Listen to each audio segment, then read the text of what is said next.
नमस्कार दोस्तों, English with DK में आपका एक बार फिर से स्वागत है।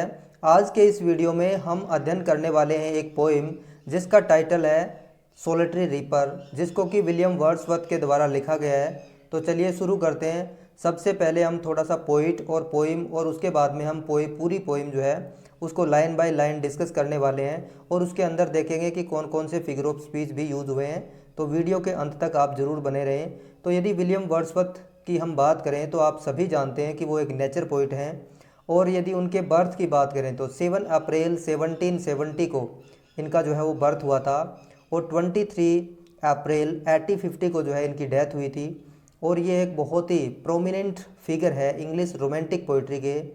और रोमांटिक पोइट्री जो है या रोमांटिक एरा जो है उसकी जो शुरुआत है वो लिरिकल बैलाड जो है उसके पब्लिकेशन के साथ ही मानी जाती है, और जिसको विलियम वर्ड्सवर्थ और एस टी कोलरिज के द्वारा मिलकर के जो है इसको पब्लिश करवाया गया था 1798 के अंदर। और ये इंग्लैंड के अंदर पोइट लॉरिएट भी जो है ये रहे थे। तो ये तो हो गई विलियम वर्ड्सवर्थ की बात। अब यदि हम इस पोइम की थीम के बारे में बात करें तो इसकी थीम जो है इसके अंदर नेचुरल ब्यूटी जो है उसको डिस्क्राइब किया गया है। इसके अलावा और हम बात करें तो इसमें पावर ऑफ म्यूजिक जो है उसको भी डिस्क्राइब किया गया है। और यदि नैतिक थीम की यदि हम बात करें तो इसके अंदर जो है वो ये बताया गया कि one should complete one's responsibility happily through you have problems कि कोई भी आदमी कोई भी व्यक्ति जो है उसके पास में यदि कोई रिस्पॉन्सिबिलिटी है तो वो उसके पास में चाहे कितनी ही प्रॉब्लम्स क्यों ना आए, कितनी ही समस्याएं क्यों ना आए, यदि वो उस काम को हैप्पीली करता है तो वो काम जो पूर्ण होता है और उसमें उसको सफलता मिलती है। तो बहुत ही अच्छी थीम जो है तो चलिए शुरू करते हैं। अब हमारी इस पोइम को लाइन बाय लाइन हम डिस्कस करने वाले हैं। तो ये पोइम जो है वो पोइट जब स्कॉटलैंड घूमने के लिए जाते हैं तो उस समय 1805 के अंदर ये लिखी गई थी और 1807 के अंदर इसको जो है पब्लिश करवाया गया था। ये एक लिरिकल बैलाड के रूप में जो है वो लिखी गई है। पोइट वहाँ पर एक जो हिमालयन लड़की जो है, हिमालयन गर्ल जो है, उसको एक खेत में काम करते हुए देखते हैं और उसके संगीत को सुनते हैं और वहीं पर रुक जाते हैं। उसके संगीत को इतना और संगीत प्रभावित करता है। देखते हैं किस प्रकार से पोइट को संगीत प्रभावित करता है, क्या क्या वो वहाँ देखते हैं। तो पोइट जो है वो कहते हैं बिहोल्ड हर सिंगल इन फील्ड्स कि इधर देखो बिल्कुल अकेली एक लड़की जो है वो खेत के अंदर है। योन सोलेटरी हाईलैंड लेस बिल्कुल अकेली हिमालयन लड़की। Reaping and singing by her self वो देखो अपने आप ही क्या कर रही है, रीपिंग एंड सिंगिंग वो काट भी रही है और गा भी रही है और अपने आप ये सब कुछ कर रही है। स्टॉप हेयर रुक जाओ यहाँ पर और जेंटली पास। अब देखो पोइट उसकी आवाज़ को उसके काम को देख करके जो इतने प्रभावित होते हैं और वो कहते हैं कि या तो रुक जाओ यहाँ पे या फिर आराम से जो है वो जेंटल तरीके से आप यहाँ से पास कर जाओ, यहाँ से गुजर जाओ। बल्कि इस लड़की को जो है वो आपको बिल्कुल भी परेशान नहीं करना है, इसको डिस्टर्ब नहीं करना है, इसके काम में जो व्यवधान जो है वो नहीं डालना है।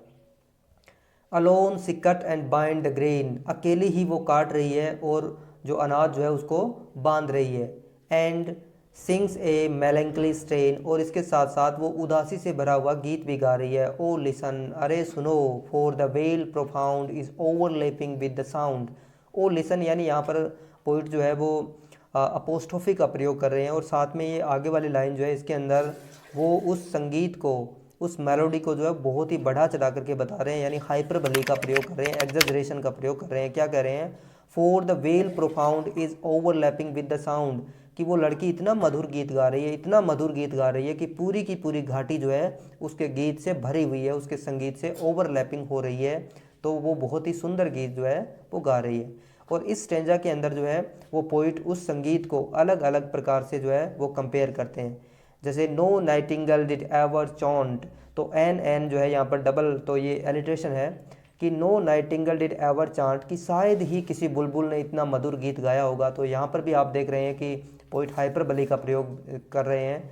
मोर welcome notes to weary bands of travellers in some shady haunt among Arabian sands और न ही किसी अरब के रेगिस्तान के अंदर जो यात्राएं करते हैं, ट्रूप्स के अंदर जो समूह के अंदर यात्राएं करते हैं और उस तपते हुए रेगिस्तान के अंदर जब वो किसी सैडी हॉन्ट के नीचे बैठते हैं, किसी छांव वाली जगह बैठते हैं, तो उनका स्वागत करने के लिए भी इतने सुंदर सुर जो है वो कभी नहीं गाए जाते। नोट का मतलब सुर होता है कि इतने सुंदर सुर, इतनी अच्छे गीत उनका स्वागत में भी नहीं गाए जाते हैं जितने सुंदर गीत ये लड़की अकेली खेत के अंदर काम करते समय गा रही है।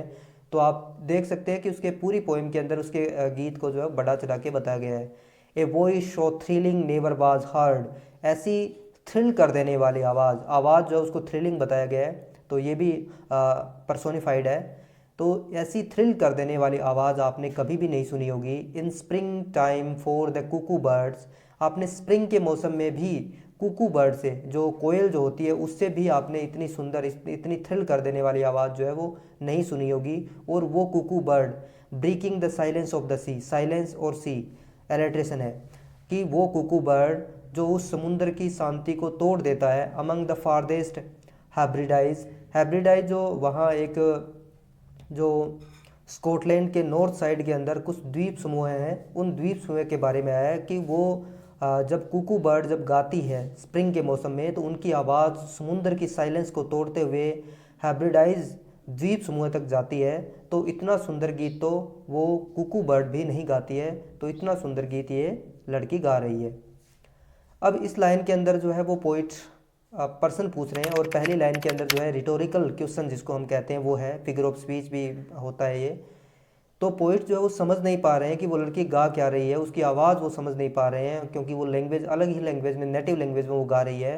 तो वो कुछ पर्सन पूछते हैं, will no one tell me what she sings, क्या मुझे कोई नहीं बताएगा कि ये क्या गा रही है। Perhaps the plaintiff number flow for old unhappy, हो सकता है कि वो शायद कुछ पुराने और अनहैप्पी नोट्स गा रही हूँ, नंबर गा रही हूँ, नंबर यानी सुर या धुन जो है वो गा रही होंगी, संगीत गा रही होंगी जो खुश नहीं हो, यानी जो दुख से भरे हुए कुछ गीत गा रही होंगी। फार ऑफ थिंग्स, या फिर कोई दूर से, दूर के जो दुख हैं या दूर की कुछ चीज़ों के बारे में वो गा रही होंगी।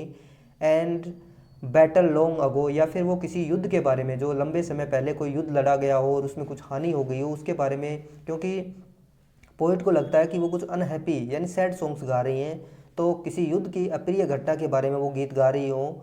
और is it some more humble lay familiar matter of today, या फिर आजकल के कुछ फैमिलियर जो मैटर्स जो हैं उनके बारे में वो कुछ गा रही हो, लेकिन वो कुछ गा तो रही है लेकिन पोइट उसको समझ नहीं पा रहे हैं। या फिर वो क्या गा रही है, सम नेचुरल शोरो, या फिर वो किसी प्राकृतिक दुख के बारे में जो है वो गा रही होगी। लॉस, किसी नुकसान के बारे में, या फिर उसको कोई दर्द हो। दैट हैज़ बीन, जो उसे हुआ हो, जो उसने प्राप्त किया हो, कि ऐसे किसी दर्द के बारे में वो गा रही होगी। एंड मे बी अगेन, और शायद वो उसे अंदेशा हो कि शायद उसे कोई ऐसा दुख, ऐसी तकलीफ वो आने वाली हो उसके बारे में शायद वो गा रही हो, लेकिन पता नहीं वो कुछ गा तो रही है लेकिन समझ में नहीं आ रहा है कि वो क्या गा रही है। इतना जरूर तय है कि वो बहुत ही मधुर गा रही है। Whether the theme the maiden saying, कि वाट एवर द थीम, चाहे उसकी थीम कुछ भी हो, उसकी विषय वस्तु चाहे कुछ भी हो जो वो गा रही है। As if her song could have no ending, और उसके संगीत को देख करके नहीं लगता है कि वो कभी ख़त्म होने वाला है, यानी वो बहुत ही कांस्टेंट, लगातार जो है वो गीत उसका चलता ही रहने वाला गीत लग रहा है कि वो कभी गीत ख़त्म नहीं होगा। एग्जैजरेशन है, हाइपरबली है। आई सा हर सिंगिंग एट हर वर्क, मैंने उसको जो है सा सिंगिंग हर एट वर्क, मैंने उसको काम के ऊपर जो है वो संगीत गाते हुए सुना है, मैंने उसको देखा है। And over the sickle bending, और जब वो गीत गा रही थी तो वो अपना सिकल जो होता है, हांसिया जो होता है, उसको लेकर के वो उस फसल काटने के लिए झुकी हुई थी। आई लिसनेड मोशनलेस एंड स्टिल, मैंने उसके संगीत को बिना हिले डुले एकदम स्थिर होकर के मैंने उसके संगीत को सुना है। And as I mounted up the hills, और अब चूंकि मैं अब ऊपर पहाड़ी के ऊपर आ गया हूँ। The music in my heart I bore long after it was heard no more, शायद ये जो गीत है ये अब उसका गीत मुझे वैसे सुनाई नहीं दे रहा है, लेकिन अभी भी उसका संगीत जो है वो मेरे हृदय के अंदर जो है वो बज रहा है, और मेरे हृदय में लगातार ये बजता रहेगा। बहुत ही सुंदर मेलोडी वो लड़की जो है वो गा रही थी। तो इस प्रकार से पोइट जो है वो एक जो लेडी जो है खेत में काम करते हुए उसके संगीत को बहुत ही ग्लोरीफाई तरीके से जो है वो एक्सप्लेन करते हैं। धन्यवाद।